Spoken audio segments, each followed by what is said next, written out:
Hi friends, இன்னைக்கு வேர்க்கடலை சட்னி சட்டுன்னு டேஸ்ட்டாக எப்படி செய்யுதுன்னு பார்க்கலாமா? 2 வெங்காயம் எடுத்துக்கோங்க, கார மிளகா 2, காஷ்மீர் மிளகாய் 2, பூண்டு 2 பல், வேர்க்கடலை. எப்படி அரைக்கிறதுன்னு பார்ப்போமா? வெங்காயத்தை கட் பண்ணி போட்டுக்கலாம்.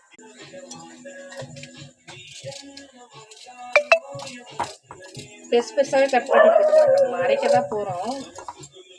இதேமாரி அரைச்சி பாருங்கள், செம்ம டேஸ்ட்டாக இருக்கும் வேர்க்கடலை சட்னி.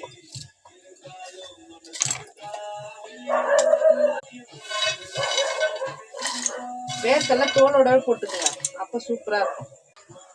எல்லாம் போட்டாச்சு. உப்பு தேவையான அளவு போட்டுக்கலாம். போட்டு அரைச்சி எடுத்துன்னு வந்துடலாமா? அரைச்சிட்டு பார்க்கலாம். அரைச்சின்னு வந்தாச்சு. இவ்வளோ நைஸாக சூப்பராக வந்துருக்கு பாருங்கள். இது தாளிச்சிட்டு பார்க்கலாம். தாளிப்பு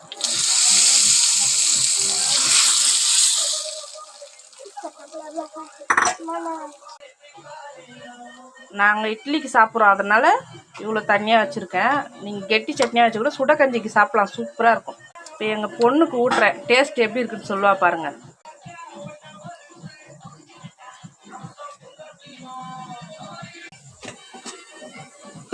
இட்லியும் ரெடி.